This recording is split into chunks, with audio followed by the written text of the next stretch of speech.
The other side of me that's very Chinese, I think is really my work ethic.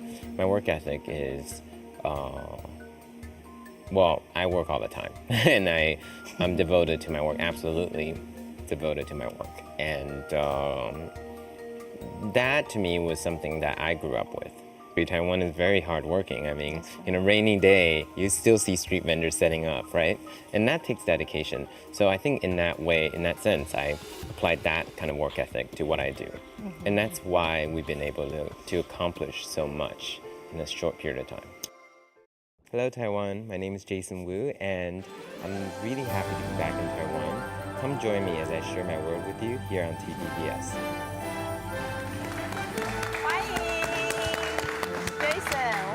Welcome. Hi, thank you. Relax. Thank you. Welcome. It's so good to see you here back in Taiwan in our studio. Thank you. Thank you. It has been how many years? At least 5 or 6 years? 4 years. 4 years yeah. since last time you were in Taiwan. Yeah. Wow. So different. So different. Completely different. So in recent days, you have more chances to brush up on your Mandarin, Chinese. 一点点。一点点啊。How about say hello to our audience in Chinese? Hello, 台湾，很高兴可以回来台湾。Yeah, well, a lot of my colleagues and my friends told me before we take this interview this morning, saying that, hey, we feel Jason speaks fluent Chinese when we saw him, met our president Ma Ying-jeou on screen. Right. Well, my vocabulary is maybe like 3rd grade level, because I left Taiwan when I was in 3rd grade. So in 3rd grade. Not, I feel like for my interview I can express myself more properly in English. Yeah, same as my English, so let's help each other Let's during help the each interview. other. Yes. Yeah, first let's take a look at what we can see on screen. I would say that beautiful evening gown. Would you say that the inaugural night changed your life? Yeah, it definitely changed my life. I mean, it changed my life in so many ways. It showcased my work to a whole international platform, which is very, well, it's once in a lifetime. And I never thought something like that big would happen to me. And more so than that, my dress is part of the Smithsonian Museum, and Sure. it's part of history, part of American history, and part of history of our times. And I think the dress will actually outlive me. So that's something that any designer would be so proud to have.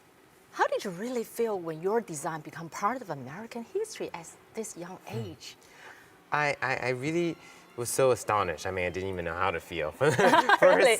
first 24 hours. So far, still? I mean, I just, to me, the experience was so much bigger than me. I mean, to me, I was only a small part of something that was quite extraordinary.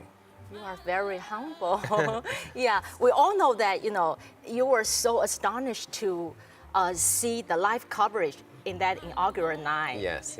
I know that was the time when you were having pizza, relaxed at home. I was at home, and I didn't really realize, and to me, it was the best kind of surprise there is, and something that's truly life-changing. So actually, you had totally no idea that how many candidate aspirants would provide their design to Michelle Obama, and you don't even know that if she would choose yours or not. I still have no idea how many candidates there were. Okay. I'm still in awe that it was me. And, since that's happened, I really worked hard to prove myself to be a better designer and to improve and, to really stand up and be a better person and a better designer since all of that happened. How much time and efforts you put into making this beautiful evening gown? Can you tell us? Yeah, I mean, details? over the period 2 months, I really took a lot of time with my team. We're sewing little crystals on the dress, and it was really a labor of love. And to the moment I delivered the dress by hand when I flew myself to Chicago, it was something that, was really truly a project that we dedicated ourselves in for 2 months. Wow, so many parts of this dress was done handmade. Handmade, yes. Wow, so how many hours you've been? We lost count of how many hours. Wow. Yes. Okay. How about another evening dress? I don't know if it's a dress or evening dress you gave to our First Lady, Zhou Meiqing. Where did you get the idea of her style? I did not meet her yesterday. I only met President Ma. I was very fortunate. So, I look forward to meeting her in the future so that, we can, get to know each other better. Okay. So now, along with our audience, let's watch the story covered by our senior correspondent Francis Fan Qifei in New York. Thank you. Introduce our audience Jason's achievement in the highly competitive fashion industry.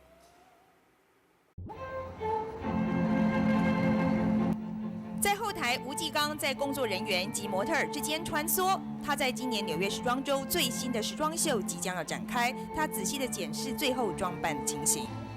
Is she okay? Yeah, it was just something from the makeup we're taking care of.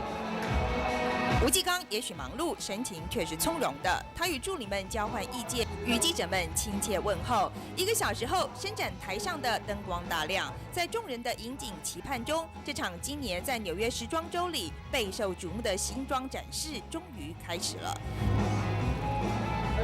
2年前，吴继刚同样在纽约时装周展出作品时，虽然一些专业时装杂志已经颇有好评，但大家对吴继刚并不熟悉。一直到美国现任总统夫人蜜雪儿·奥巴马在就职典礼上穿了吴继刚设计的礼服，吴继刚顿时成为在美国时装界一个人人朗朗上口的名字。TVBS 在隔天访问吴继刚时，他还非常的兴奋。感觉很兴奋，立刻打电话给我妈妈，在台湾，他们已经看到，就是为什么这2个月都不能跟你讲话，因为I was afraid my mom would ask. The President of the United States and First Lady Michelle Obama.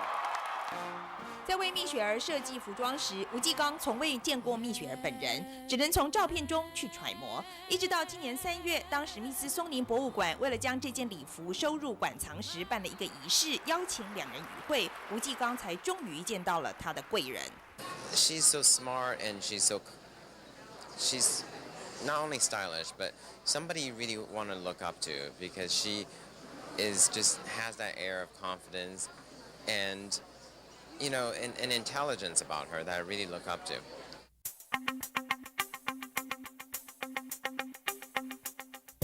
但还不到2年的时间，吴继刚已经远远脱离了蜜雪儿的光环。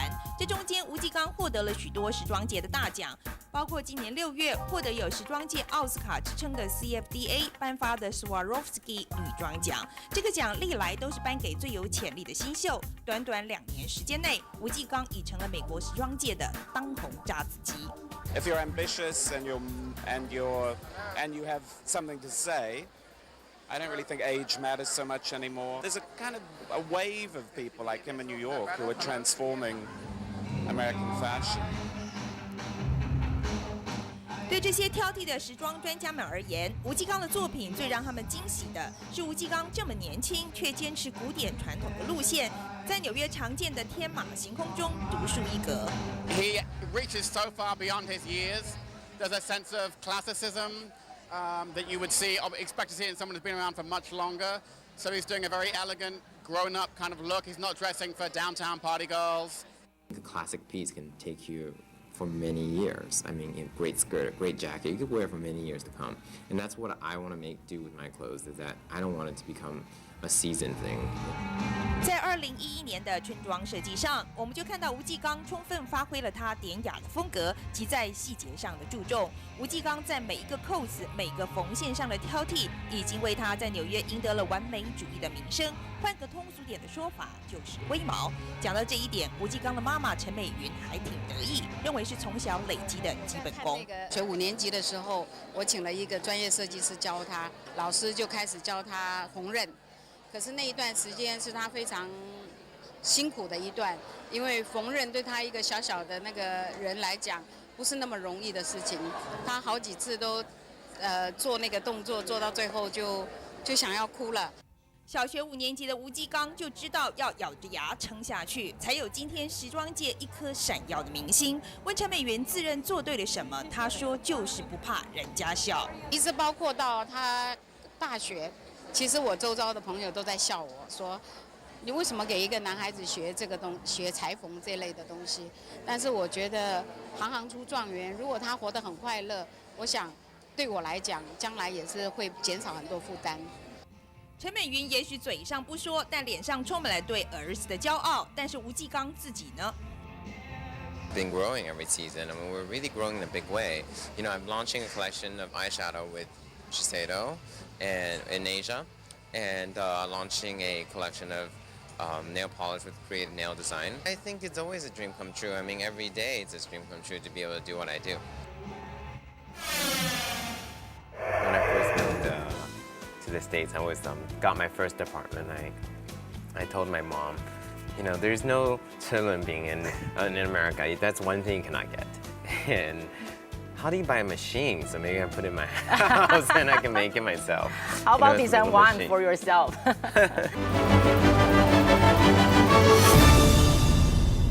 Every day is a dream come true. That's how you feel on a regular daily basis? I do. I really feel like, you know, I am living the dream, and I feel like I'm very fortunate to be waking up every day to do something I wanted to do my entire life. And with the enthusiasm, right? Yeah, with a lot of enthusiasm. I mean, can't say it's always easy. What did you find on the table? Oh. 烧仙草. Did you have breakfast this morning? Besides this, we have 车轮饼. We hit it, right? 我们刚刚才加热的. You know, nowadays in Taiwan, 车轮饼 we have many different tastes inside. I think this 红豆加奶油. Wow, this is Yeah. new. This is new, yeah. You can 没有看过. pack it after the interview. You Okay. can try, you know, Okay. whenever you want. I know Thank you you. bake apple pie. Yes, yes. So can you find recipe on the internet for 车轮饼? Then you can make for Actually, yourself. One year, when I first moved to the States, I was got my first apartment. I told my mom, you know, there's no being in America. That's one thing you cannot get. And how do you buy a machine? So maybe I put it in my house and I can make it myself. How about it's a design little one machine. for yourself? Okay. So maybe I buy a machine and put it in my house one day. Yeah. So, 台湾小吃, you had many chances recently to visit like night market or Not small yet. store. Yeah, I hope I can. I mean, I haven't had time to go to the night market, but to me, the night market is one of the best experiences and best things about Taiwan, because it says so much about Taiwan. It's, you know, it's very personable and it's very unique, and it's got so much personality. And I think that's how I would describe Taiwan, is all of those elements. And to me, that's one of the things I remember the most and miss the most about Taiwan, is those little things, the little night market, little Taiwanese 小吃 kind of a thing. And you know, I think, you know, I think those are the things that I find, you know, that are very, very, very special about Taiwan. And still you find there is still a connection between you and your homeland, right? All Yeah. this memory. There's definitely a Precious connection. memories. Did you have homesick? I mean, in the early time when you move away from Taiwan? Yes, actually, when I first immigrated to Canada, I was homesick all the time because Wow, poor kid. cultural shock. You know, very different culturally speaking. It's, you know, I was very not used to everything.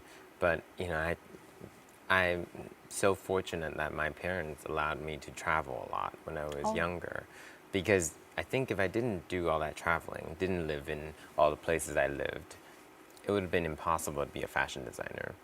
Because I think to be a fashion designer that's on an international stage, you have to have those experiences that, you know, that my predecessors have, which means, you know, the Yves Saint Laurent, you know, they travel all over the place, all these great designers, European designers, American designers that I look up to. You know, they had these experiences, and I think having life experience is a very important thing for a fashion designer. Yeah. Well, let's talk about, go back to 2006. That was the year you established your own brand. Yes. What was the most difficult part, or let's say the most unpredictable part in the time? Everything was unpredictable. You know, everything was completely unpredictable because I started in my living room. And In your living room? Yeah. I didn't have an office in the beginning, so I, found a factory, made some clothes, and It's like the founders of Microsoft starting their business in the garage. Everybody has to start somewhere, and I had no employee, not a lot of experience, and I learned the business. I learned it from how to ship the stores for the first time, to how to work with UPS on how to work, the shipping labels, to how do I make, I knew how to make one dress, but I didn't know how to make the same dress 30 times over. Mass production, you mean? Production. It has to be consistent. Quality has to be the same across the board. How do I make that one vision come alive in many, many pieces? And that's something I had to learn. So every day was a new venture for me. Every day was a new task that I had to face. And every day I'm still learning something. Yeah, one thing was very interesting, because back then you were still a student at a Yes. very young age. Yes. What is your age then? How old were you then when you started your own business? I started 23, 24. 23, Yeah. 24. Yeah. So how did you get to know the psychological side of the customers? I didn't. I didn't know. I would be lying if I said I knew in the beginning. I didn't. I learned it, and I took a lot of work.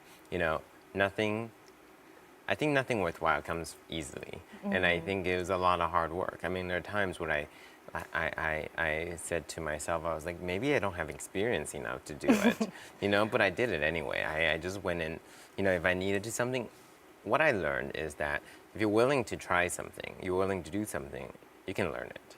And I learned it. I learned the business because I had the passion for it. Now you are a world-known stylist, entrepreneur, designer. Has the fame come as what you've been expected? I didn't expect it.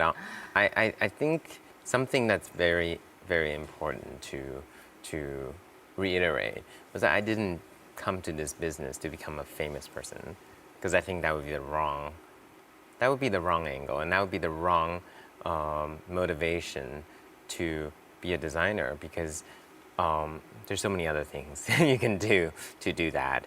I became a fashion designer because I was born a fashion designer, and that's what I always wanted to do.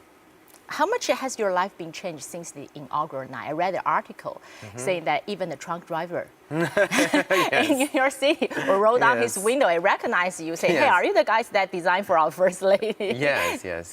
So do you have to adjust yourself to the publicity?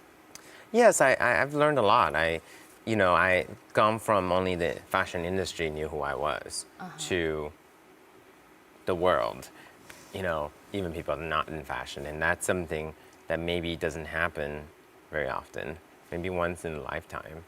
And I've had to do a lot of adjustments. I mean, I have really become more mature, actually, because it's, under the tension and the spotlight, I really had to look at myself seriously and figure out what I'm trying to say in a bigger way. I mean, I knew what I wanted to do. I knew what kind of clothing I was designing, but having all of this attention really forced me to even be more. It helped me learn more about myself, actually. So that was something that's very significant. Yeah, with so much applause and attention around you all the time, Jason, how do you keep your feet on the ground? By keeping my eyes on my work and nothing else. I don't even. I never watch TV. A lot of TV things on myself, actually, and I Good for you. I judge. I'm my own worst critic, so I don't really read a lot of the newspaper, and I want to concentrate on my work, and I want to be caught up by by the attention, because I think it's important. I'm not to say I'm not grateful. I'm very grateful that the media has been so lovingly, supportive of me and my work. But I really want my work to take center stage, not me. Yeah, okay. So now let's take a look at the next story. We'll follow your mom's footstep to your home. That's where Jason was brought up. 让我们看一下他温暖的家。接下来我们就会谈一谈他跟他家人的亲密关系。欢迎欢迎！哇，天气很热哈。爽朗个性的吴妈妈难得破例，让我们进入家里。这是吴继刚的童年。只是当吴妈妈开始介绍起家里摆设，这才发现原来装潢是吴妈妈20年前的想法。原来吴继刚遗传了妈妈部分天分。这个是我先生他们云林老家的一个梁上面的一些雕刻。那当时因为台风，结果整个房子倒了以后，这个娃娃我们把它拿回来，他们很可爱，精细到连牙齿都一颗一颗的都看得到。任何东西我都希望旧旧的感觉，而且带一点木头的感觉。就是喜欢古朴感。这张店家泡过无数茶的老茶几，吴妈妈千方百计拿回家。我们发现家里的收藏品不见得都昂贵，但每一件都跟家人有关，特别是从小就收藏的吴继刚作品。这个都是他自己一针一线做起来的东西。现在对很多收藏家来讲，应该是无价之宝。也没办法再做第二个了，因为这个很辛苦的。原来吴继刚从小就喜欢为娃娃缝制衣服，而妈妈也完全支持他的兴趣。你看他以前很认真，他这个头都梳得非常的漂亮。这不会也是小学吧？就在那段时间啊，这都同一段时间。对，那个时候已经大概6年级了。才小学6年级就有这样的表现，就算现在看来都还是惊为天人。其实吴继刚在娃娃收藏界，早在高中时期就已经是为人熟知的天才设计师。裙子的皱是缝出来的，对，是缝出来的，用手一针一线缝出来，抓出来的。你看他还要去找那个眼镜，然后还那样子那个衣服，他很喜欢很复古的东西。不晓得跟我喜欢旧货有没有关系，我不知道。我们现在能去看一看杰森的房间。循着过去的影子，我们终于可以一窥这位年轻设计师成长的脉络。吴继刚从小就与众不同，他喜欢要妈妈带他到婚纱店门口，依着婚纱画葫芦。他也喜欢看评剧，因为要看主角旦角的服装线条。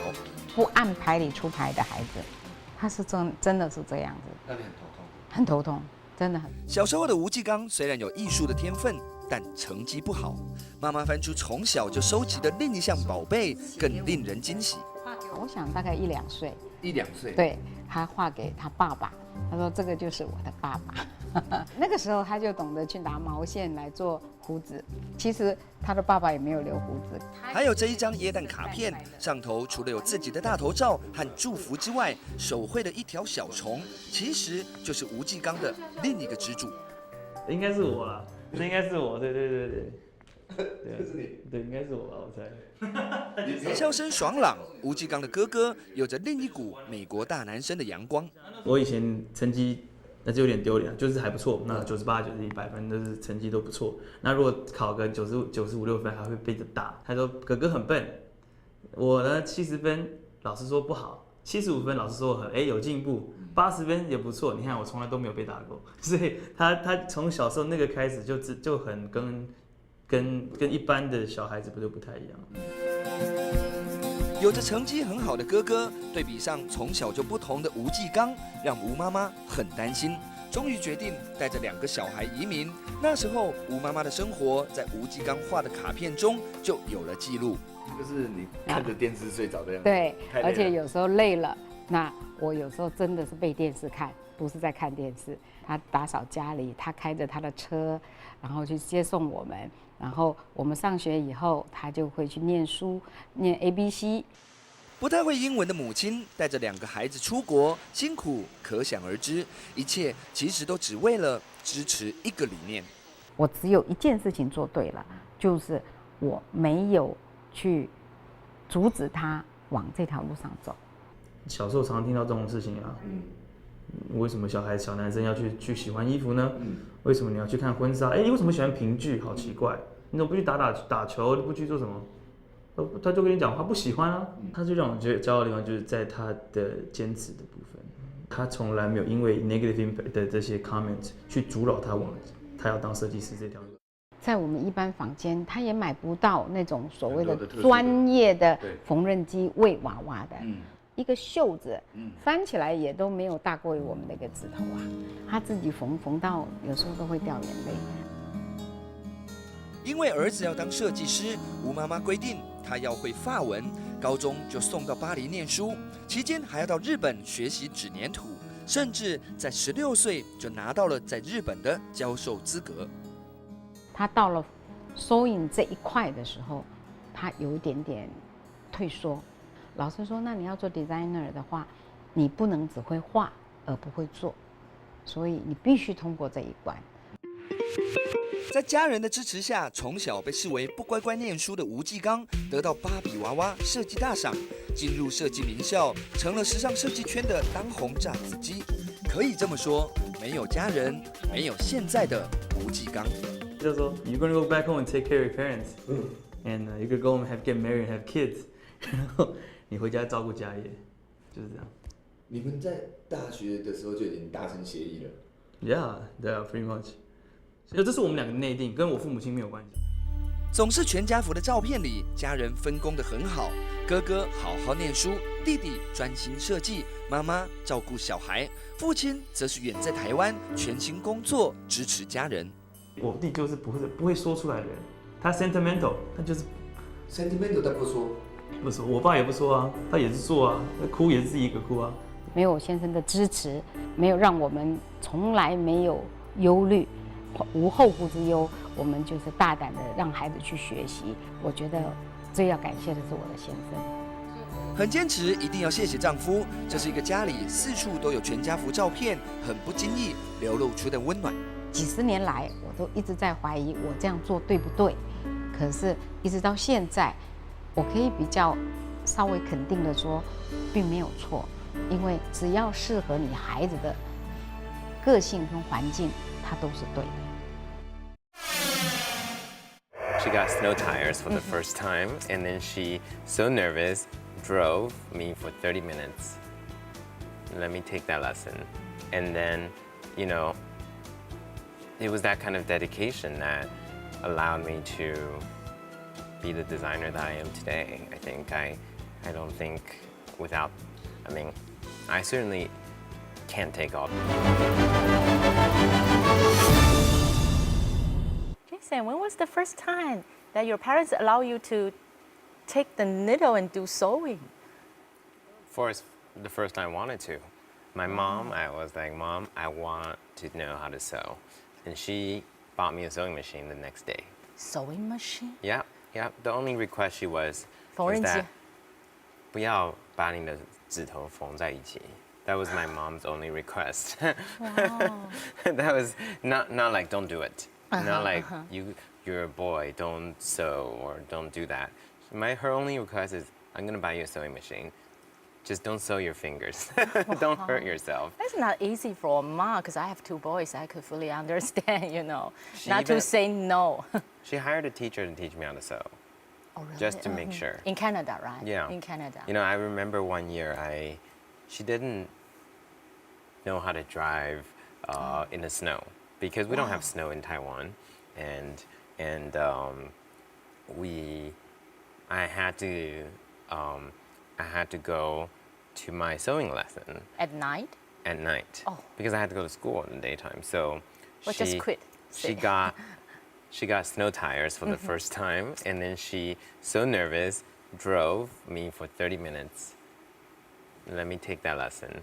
And then, you know, it was that kind of dedication that allowed me to be the designer that I am today. I think I don't think without, I mean, I certainly can't take all the credit. It's a sacrifice. That's exactly the thing you would only do for someone you really loved. Right? Yeah. And, you know, it was quite a, it was a sacrifice. I mean, such a sacrifice, I don't even know if I myself in one day could be capable of doing something like that for somebody else. It's that great, you know, and I think, you know, for that reason, I look up to my mother always. Yeah, she's like just like what we chat before the interview, she's like your spokesperson here in Taiwan. She's my best spokesperson. Best spokesperson. Yeah. She knows you so well. Yeah. We saw those cute little cards that you made for your mom for different occasions. I haven't seen That's those in so so many sweet. years. Oh, she keeps all the cards, all the I know. drawings. Yeah, I think they have how many albums at home? I got a little emotional seeing all of that. Yeah, It that's was so touching.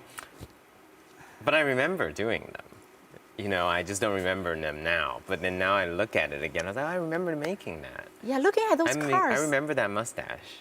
Oh, okay. I think I cut it off my father's blanket or something. By yourself? I think I cut it off something. Okay. Else. I think I cut it off my So father's. he found finally. Yeah, I didn't have yarn lying around the house. Okay. So looking at those cards, I'm wondering, are you the type of person that will never reluctant to reveal your gratitude and emotions in time? I think, you know, being away from home for so long, I've become very independent, and I think that comes with the, you know, with the territory. And I think as I've gotten older, I've really looked back and looked at all these people that made these differences in my life, and really learned to be completely grateful to the good fortune I've been given, and as well as the great people, the greatness that I've been fortunate to be, fortunately enough to be influenced by. I mean, you know, my parents are the greatest parents in the world. Yeah. Jason, looking back, how does your ethnic background bring elements to your design? A lot. I think not just from the design point of view. I mean, you know, if we look at the dress like that, I, you know, created all my prints pretty much. You know, every season, you know, just being a designer doesn't mean just making a dress. We have to also develop the textiles to go with it. So, you know, we work with 50 plus mills in Italy and France to make the fabric. Because without fabric, you cannot make clothes. Of course. And the fabric has to say something. Your material should be as special as your design. You can't have one without the other. So, you know, I used to do the calligraphy in elementary school. I was very good at that. Maybe not so great at math. Next time, show us your I'll ask my mom. I'm sure she has it. Okay. But, you know, when I paint these things, make these prints, you know, there's a little bit of calligraphy in there, I think. And the other side of me that's very Chinese, I think, is really my work ethic. My work ethic is, well, I work all the time, and I'm devoted to my work, absolutely devoted to my work. And that, to me, was something that I grew up with. Not just only my family, but all the people around me. My aunt, my uncle, you know, you go to the market and, you know, the lady selling the vegetables, she's working from like 6 in the morning to 7 at night. These are some of the most hardworking people I've ever encountered, you know, and that doesn't mean just, you know, the finance people or just, you know, designers. It's everybody. Like, as a country, Taiwan is very hardworking. I mean, in a rainy day, you still see street vendors setting up, right? And that takes dedication. So I think in that way, in that sense, I applied that kind of work ethic to what I do. And that's why we've been able to accomplish so much in a short period of time. Hardworking. Yeah, I mean, relentless hard work. Yeah, although you are away from home for so many years, we all know you still keep close relationship with parents, with families. How did you do that? I think because it's not usual among young generations today. I sometimes think I could even be better. I just, you know. You Skype with your parents like I every haven't day? used Skype, I have to say. My mother emails. I think email is the best invention ever because it helps you keep in touch with your family in the best possible way. I mean, you know, it's email here and there is great. Okay, so talk about your mom. Yeah, we already know that she will drive you to learn sewing in a snowy day in Canada, and it was her that insisted you to learn French. So I wonder, along the way, was there any time that you just doesn't want to follow her plan? Was there any? Oh, never. I mean, I think I went against her the whole time. I can say that now because, you know, she's right. She was right all along. But, you know, if I was prouder, I may not have said that. But, you know, I have to give credit where credit is due. And I have to give the credit to my mother because she told me to do these things. You know, she's like, you have to, you know, I know you like drawing. You know, you have to go to France and learn French, and you have to just see more. And I applied, and I remember for the exchange school program, there were only two slots available in my school, because there was only 60 people in this program, so they picked 2 people from every school. And I applied, and I was like, I would never get in anyway, so I won't have to go. But then I got in, and then I was like, oh no, you know, and then I begged my mom that I wouldn't have to go, and you know, she's like, you need to go because this is going to be good for you. You know, and at the time I didn't believe her. Now I believe her. All the mom would like to hear 10 years Jason later. say so. Mom is always right. Well, I have to say she was right. Mother is always right, I have to say, and I may not have always recognized that, but I recognize it now. How about when you decide not to complete a degree in Parsons School? Do you have hard time to ask for her permission, or Very difficult time. I mean, very, very difficult time. I mean, it was a decision I made. For yourself? For myself.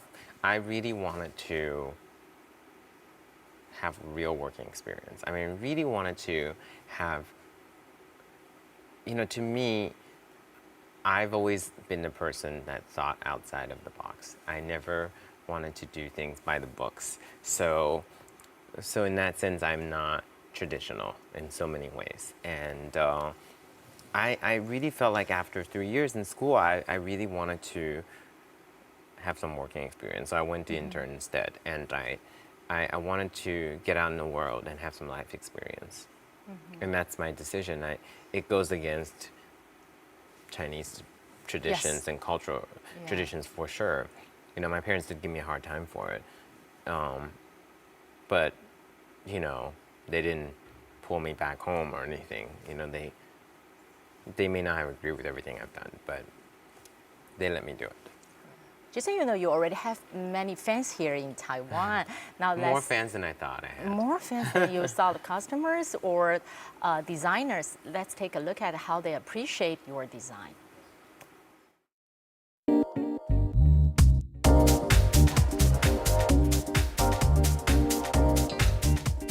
现在你可以看到我们3楼的空间呢，是以一个 travel 为主题的一个空间。2季以前就慧眼独具引进吴继刚服装到台湾的陈怡说 ，Jason Wu 扎实而精致的手工感，还有优雅而经典的风格，正是征服纽约上城区名门淑女的最大原因。就是他很喜欢用羽毛，像他每一季他都会有多多少少都会有用到羽毛。然后呢，他很喜欢用就是这种绣的这种亮片啊，然后或是蕾丝，因为我觉得他做的东西都是比较 feminine， 比较女性。陈怡坦言，其实当初是因为喜欢收藏娃娃，才会看见Jason Wu的手工，于是专为台湾设计的娃娃也就此诞生。因为这是他的 hometown， 所以我们在台湾也是第一个跟他讲，所以他就非常乐意，所以他说 OK， 他就也很就答应，就帮我们设计。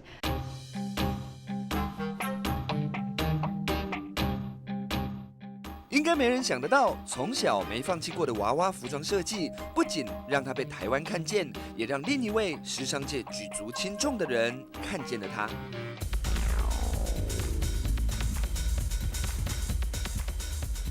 电影里在时尚圈呼风唤雨的本尊，也就是美国版 Vogue 总编 Anna Wintour， 替吴继刚打开时尚界第一扇窗。当时 Anna Wintour 他们这边会很有兴趣来帮他做一个专题报道的原因是，他们从来没有看过一个是从娃娃起家的人，呼风唤雨代表性的人物啊，亲自给他那么多注意力，我认为是一个对一个年轻设计师来讲，他又是鼓励又是压力。有人说吴继刚有很多贵人，有一对有胆识、肯信任的父母，还有全球时尚教母的赏识，无比幸运。但其实他自己努力赢得了用钱买不到的礼物。怎么样 design a designer？ 那你要不只要设计你要设计的服装，你还要设计你的人脉。他这一点他从小就懂，我觉得这个很重要。吴继刚曾对家人说，要走时尚圈，没有人脉就是条死路。他到纽约最多设计师聚会的夜店打工2年，就是要自己打通这个关节。他喜欢哪个设计师，不管怎么样，他一定要当 intern， 所以他去那个 Narciso Rodriguez 那些比较Marc Jacob 的那些地方去实习。他很清楚，他要的就是学习的经验，因为他要自创品牌。正因为他的夜店人脉，出生之读的第一本目录书由纽约知名摄影师操刀，费用几乎是半买半相送。将近3年后，穿着普拉达的恶魔给了他最如日中天的赞美。这是2009年3月的美国封面，我们就看到这个Michelle Obama 穿了 Jason Wu 的设计，第一个版面出来以后，他就请人送了1本来给 Jason。说 Jason， 这个是我给你一个最大的礼物。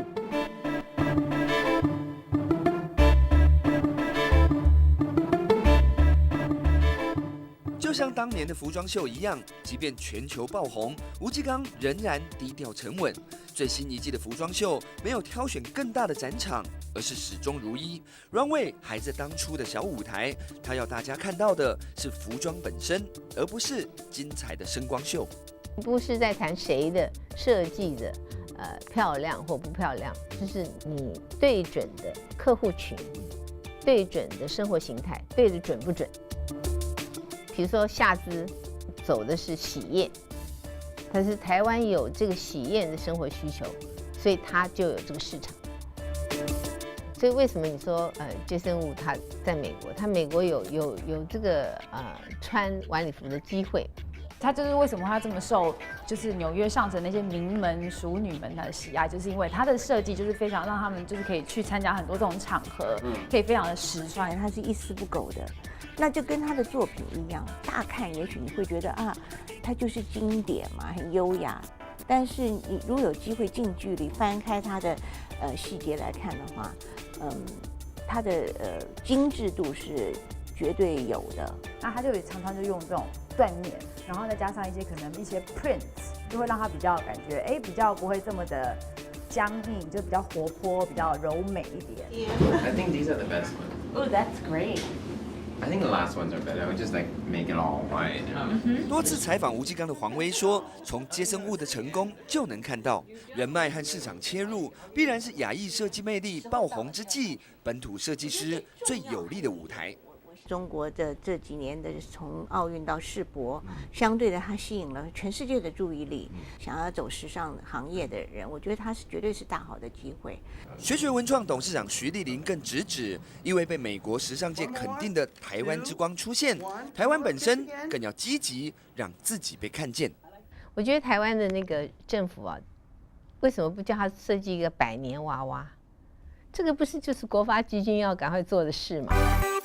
我也不知道怎么说，我对服装设计师可能是从小到大这是一直我的心愿，想当服装设计师，真人的服装设计师。18岁拿下芭比娃娃大赛冠军时，他可能从没想过这么快，在短短的9年之后，吴继刚就能圆了5岁时许下的愿望，一位货真价实、有影响力的时尚设计师。I think there's certain things that we want to keep on a slower pace, and I think making clothing that is classic and timeless is important to me because I don't want something that I make to be relevant for only a season. I want it to be relevant for a lifetime. I want it to be relevant after I'm gone, for 100 years.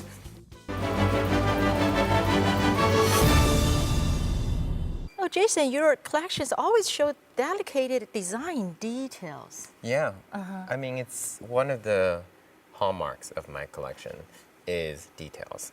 I mean, just from this, this piece from my resort collection, the delicate sequins, little pieces of organza, and the tulle, and the way it's finished inside. And all these feathers, how you attach them By to hand. the fabric? Everything's by hand. All of the embroidery's done by hand. Just the tulle that that we made in Paris, and it's about details. So, are you a detail person? Yes, I am. I think, if anything, details are what make up the final product. I mean, it's very important. I think it's always the small details that make the difference. It makes something from, good to great, just by seeing the details. So I can say you are a perfectionist. Yeah, but maybe not perfect enough. Okay, then you can see a perfectionist would say things like that. Okay, you haven't designed for men, right? Is there any possibility in the future? I think so. I mean, I think, I'm just beginning. I mean, in terms of my company, being only 4 years old, there's a world out there that we haven't even begun to tackle and begun to do. And there's so much I want to do. And, I'm happy to say that I have a lifetime to do it. So, there's so much more that I can and want to do.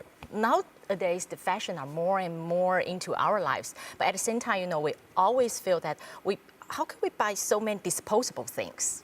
Yes. So what's your advice for customers? I think that's a great question, because it is a rather disposable culture we're in right now.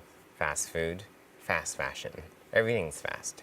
And then you wear it today and tomorrow it's gone. Yeah, we buy one little cute things and then we forget next week. Yes, and you don't even care about it the next week. Well, what I make isn't trend driven, I always say that. Because, maybe the price tag is higher, but it's made with the idea that it's something you can keep for a lifetime. And it's the kind of value that the old world designers used to have, and I think somewhat lost nowadays with the fast nature of our culture. I mean, media is fast. Everything's fast. The internet is so fast. Everything's in seconds, if not live. And I think there are certain things that we want to keep on a slower pace. And I think making clothing that is classic and timeless is important to me, because I don't want something that I make to be relevant for only a season. I want it to be relevant for a lifetime. I want it to be relevant after I'm gone, for 100 years. And, bringing that point back to the fact that my work is now in the Smithsonian is sort of the ultimate way of saying that. Jason, my last question, if a young person standing here right in front of you today asking you, Jason, what should I prepare myself to become just like you someday? What would you say to him or her? I would say that, it's all in how much work you want to put in.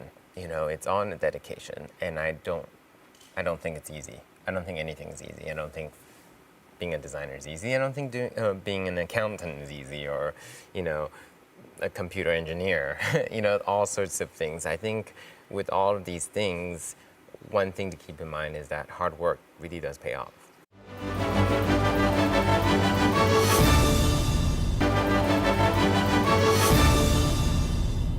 Jason, thank you. Thank you for coming, for inspiring us so much. Thank you. Wish to see you more often and bring more and more your designs back to Taiwan. Thank you, Jason. Thank you. Thank you very much.